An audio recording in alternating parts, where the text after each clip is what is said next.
Bueno, bienvenidos a una nueva sesión de las conversaciones con Sadek Paul. Es un placer estar aquí hoy con Jeromín Zettelmeier en Madrid. Muchas gracias por venir, Jeromín. Es un placer.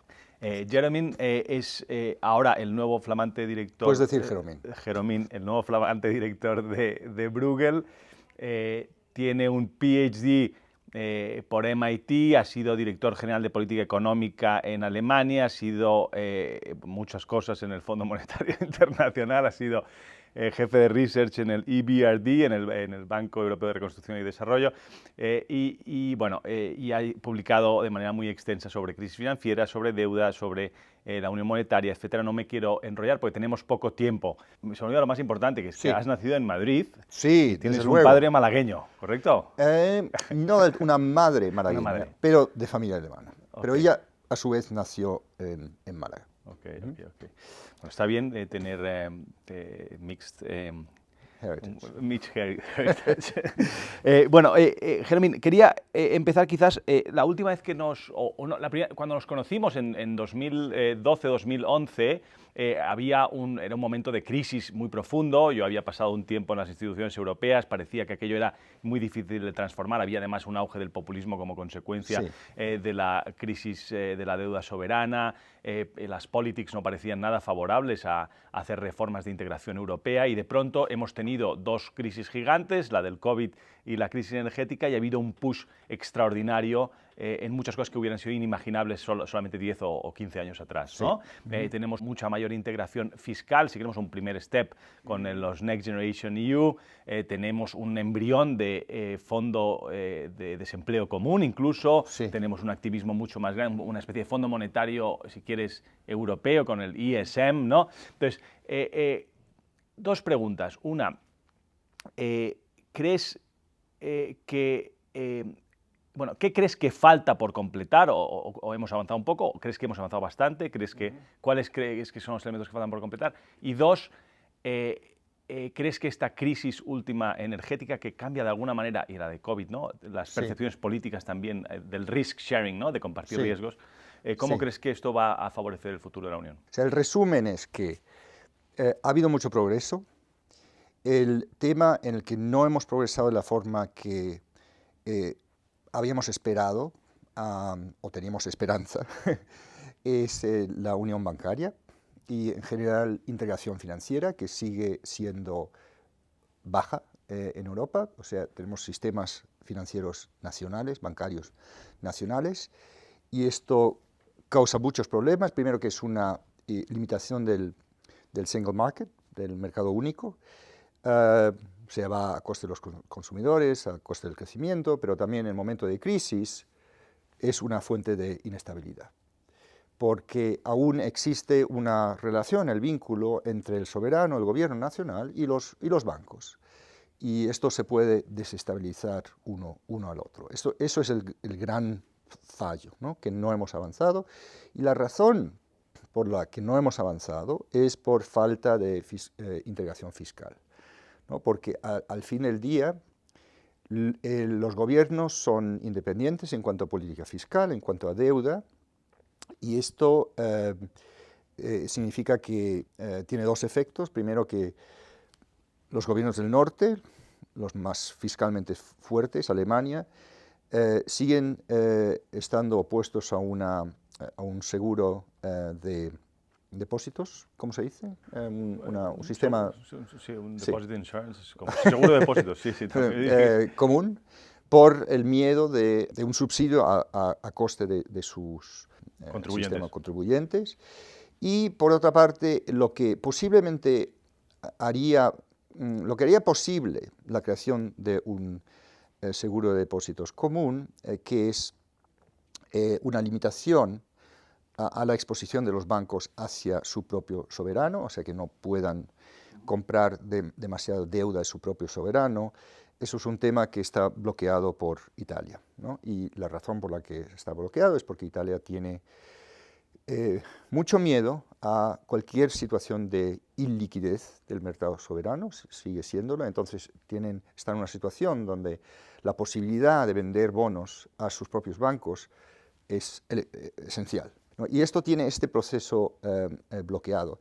Y, o sea, la ironía es la siguiente, que nosotros pensábamos que iba a ser posible una unión monetaria europea con una única moneda, una única política monetaria, un sistema bancario común, supervisado de forma única, con un sistema de resolución de bancos único, y todo muy integrado. Y una vez que llegásemos a este punto, en realidad el tema de soberanía fiscal no era tan importante. Yo creo que esta teoría sigue siendo correcta, pero lo que nos hemos dado cuenta ahora es que no llegamos a este punto de integración financiera sin tener más integración fiscal. O sea, incluso si tú pensabas que en realidad no estabas en favor de integración fiscal total porque es tema de control democrático, porque no tenemos tanto en común, ¿no? Seguimos teniendo preferencias distintas, y pensabas que una unión monetaria con una unión financiera, bancaria, era una especie de sustituto que nos facilitaría mantener la independencia fiscal. Resulta que sin integración fiscal es muy difícil avanzar estos otros temas también. O sea, esto ha sido la gran decepción.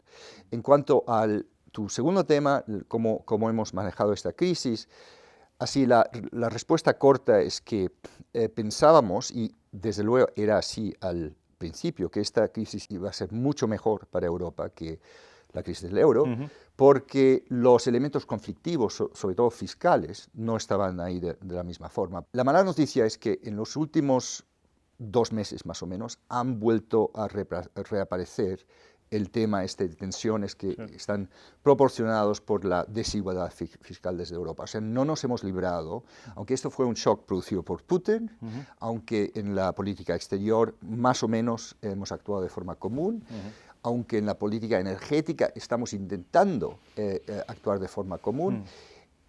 En cuanto avanza la crisis, es cada vez más claro que cualquier solución que encontremos a la crisis energética va a tener consecuencias desiguales sobre países, y que estas consecuencias van a tener que ser manejadas con medios fiscales, y ahí la capacidad de hacerlo y la diferencia en la capacidad de hacerlo otra vez es un tema muy difícil. Muy delicado. Muy delicado. Muy bien, has abierto muchísimos temas. Voy a intentar seguir por uno, que es el de la unión fiscal, ¿no? El cómo avanzar. Empezamos con este gran proyecto, que era el del Next Generation EU, ¿no? Con un mecanismo fiscal para, oye, por fin, pues para enfrentarnos a estos shocks asimétricos que sufren los Estados miembros. Pues tienes pues puedes emitir bonos, financiarte de manera común. Y es mucho dinero, ¿no? Entonces, algunos, cuando todo esto empezó, advertimos de que podía haber problemas de economía política con estos fondos, ¿no? Y ahora nosotros aquí en SADCPol hemos creado un robotito, un pequeño algoritmo para hacer seguimiento de cómo se están haciendo las licitaciones y las subvenciones aquí en España. Aquí en España. Muy bien. Entonces, y lo que temíamos está de alguna manera sucediendo, ¿no? Veremos cómo pasa, estamos solo al principio, ¿no? Aquí el origen de este proyecto era, bueno, por un lado queremos hacer como un shock, para la protección de shock keynesiano para la crisis, y por otro, impulsar las reformas y la productividad en el largo plazo, ¿no? Yo tengo la impresión de que ninguno de los dos está funcionando. Como shock no ha funcionado, porque ahora estamos empezando a ver el crecimiento de las inversiones, de la ejecución de las inversiones, que es cuando además tienes inflación y probablemente no es lo que querrías. Y en términos de reformas, claro, los incentivos no han cambiado. Yo y tú llevamos muchos años leyendo los Country Specific Recommendations de la Comisión Europea, que dicen, oh, tiene usted que reformar esto, y realmente se hacen pocas reformas, ¿no? La idea de la original de la Unión Monetaria era, oye, vamos a intentar que al no poder devaluar la moneda, pues tiendas a una convergencia institucional, y lo cierto es que la productividad se ha ido alejando más que acercando entre los países del sur y del centro de Europa, ¿no?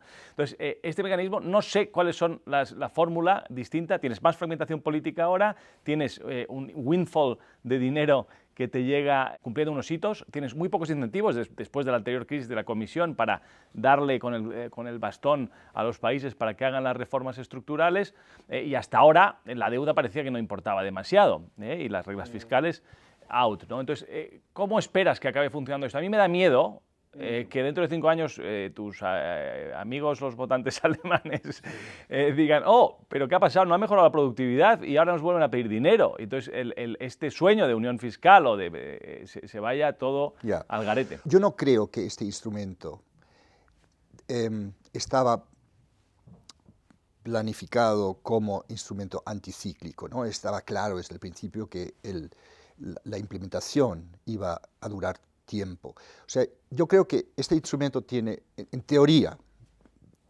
tiene que haber tenido dos efectos.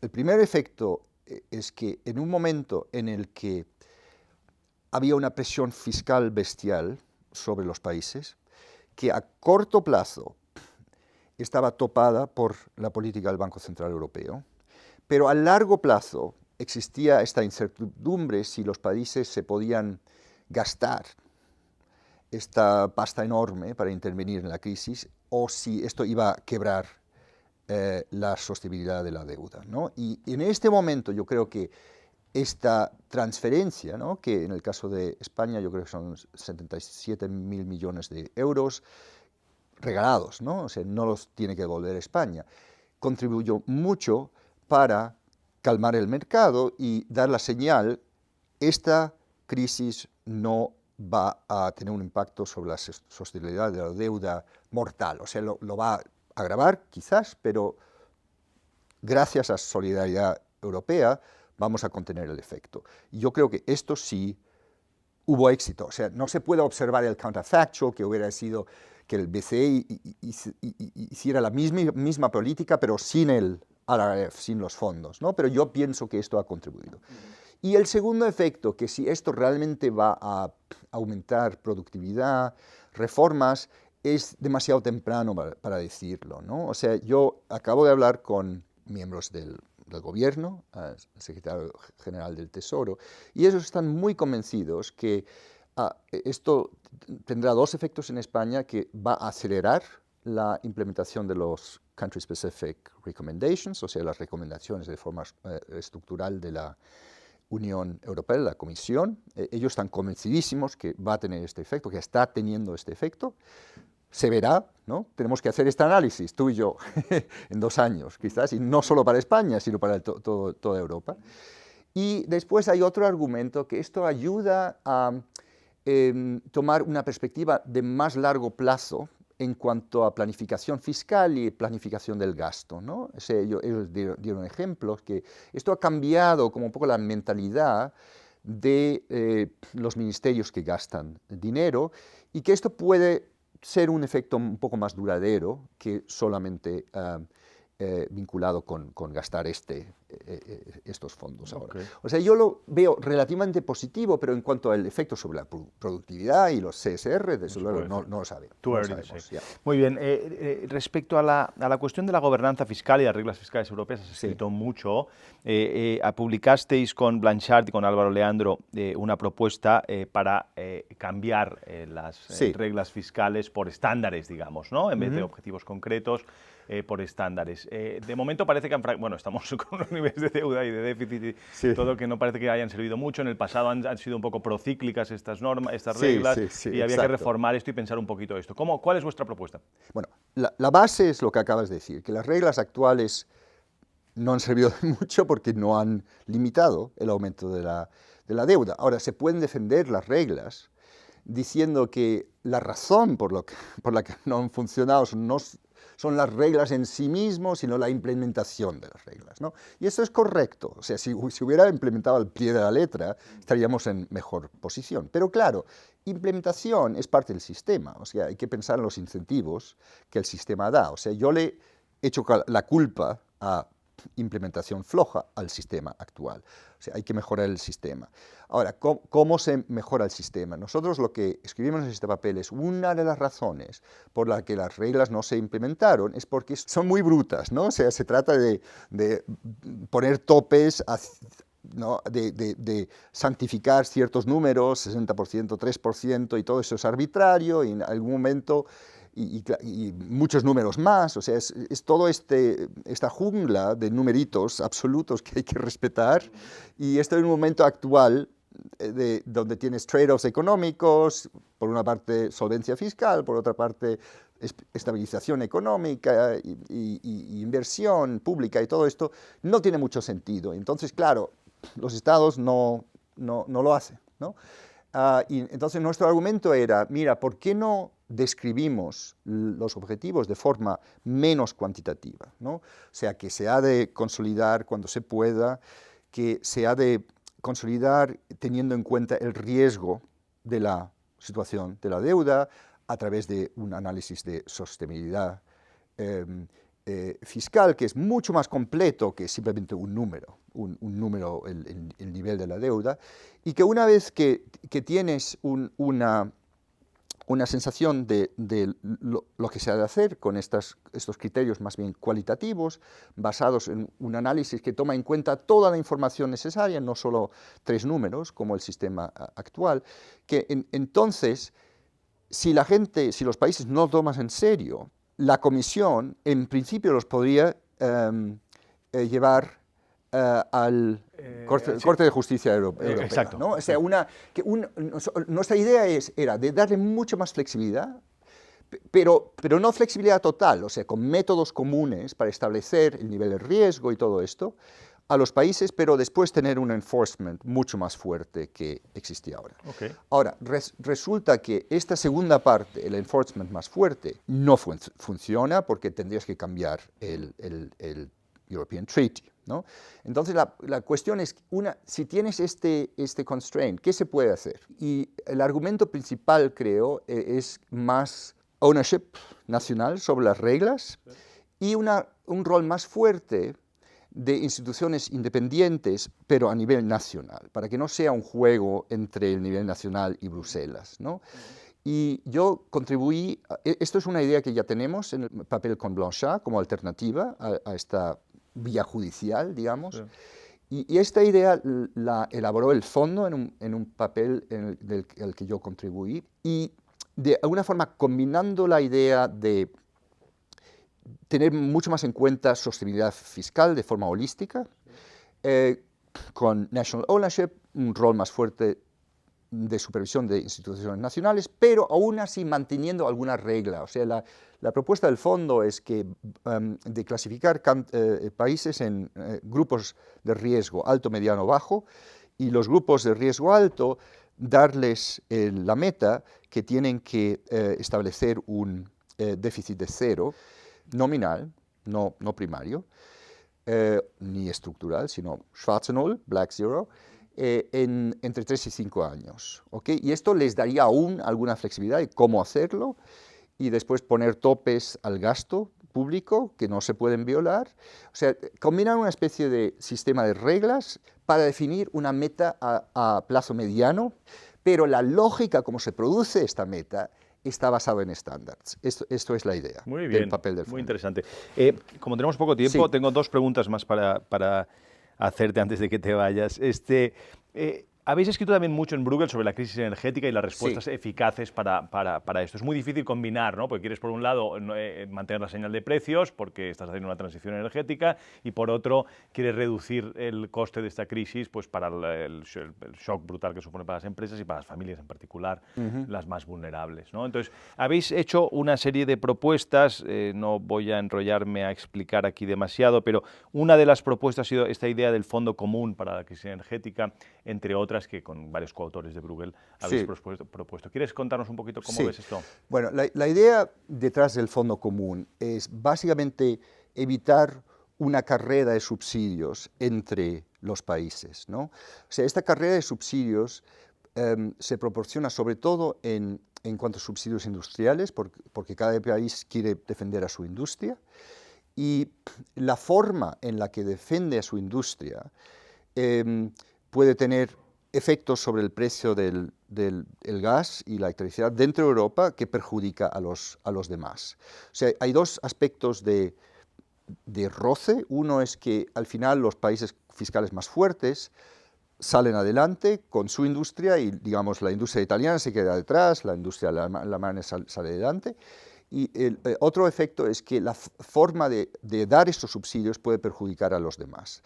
Entonces, nosotros la idea era creamos un level playing field, creando un fondo que exclusivamente da subsidio a industria de exportación, o sea, fuera de Europa, que compite en el mercado internacional y por lo tanto tiene capacidad limitada para pasar el aumento de su coste de energía a los precios.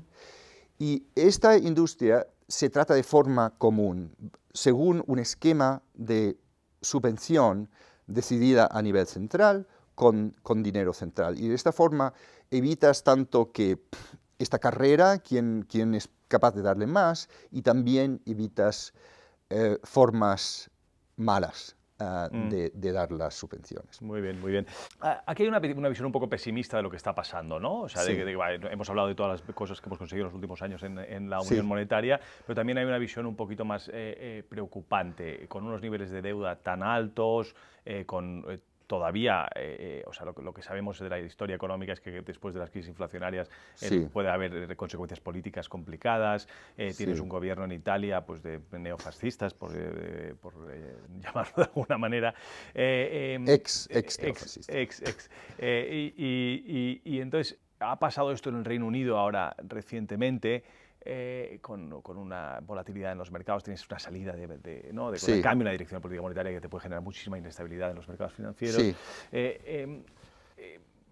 O sea, si yo fuera un analista como fui en los mercados financieros, a lo mejor estaría preocupado de que el ECB, con este doble tool que tiene, ¿no? Por un lado para responder la inflación y por otro este anti-fragmentation tool para intentar contener los spreads en el sur, cuando se considere que son demasiado altos, no sabemos muy bien cómo, o no responden a los fundamentals. ¿Cómo de frágil está la unión monetaria frente a la crisis que se vive? Bueno, mira, hay dos efectos. Por una parte, estamos en una situación muy difícil. Hemos tenido estos shocks políticos, tanto por Putin como por populismo. El shock del Reino Unido era una versión de un shock populista, ¿no? por la derecha. Por otra parte, las instituciones han funcionado muy bien. O sea, lo que ha pasado en el Reino Unido en realidad es un éxito, es un success story. Ha habido disciplina de mercado y disciplina institucional, y en 6 semanas esta señora se tuvo que ir y ahora tenemos un gobierno muy razonable. Es realmente un testimonio a lo bueno que son las instituciones del Reino Unido. Y en Europa parecido, ¿no? O sea, la Comisión ha reaccionado bien a la crisis energética. En general, con estos problemas, tensiones y fiscales, más o menos hemos reaccionado bien hasta ahora, aunque va a peor. Y el Banco Central, yo creo que era correcto el nuevo instrumento de protección de la transmisión, porque está muy condicionado a buen comportamiento de los países, ¿no? Se puede, esta ayuda extra que han prometido realmente puede ayudar a implementar las reglas fiscales, por ejemplo, ¿no? Porque países que no las implementan, en teoría no tienen acceso a esto. O sea, tenemos una especie de carrera entre problemas y adaptación o reacción de las instituciones. Ahora, hay dos problemas, que puede haber shocks mucho más grandes aún, ¿no? O sea, si empiezan a hacer el sabotaje a los pipelines que aún funcionan del gas, vamos a tener un problema grave en el invierno. Y claro, el otro problema es que estamos todos, con pocas excepciones, en niveles de deuda soberana súper altos, ¿no? Entonces el margen de la política fiscal es cada vez más bajo y vamos a llegar a un momento donde no tendremos mucha alternativa que austeridad. Y espero que sea suave el cambio de un régimen al otro. Muy bien. Jeremy, muchísimas gracias. Yo creo que es una gran noticia para todos los europeos que personas como tú estén liderando el debate de las ideas en Europa. Enhorabuena por tu nuevo nombramiento y mucha suerte con lo que te viene en Bruegel. Un placer. Vale. Gracias.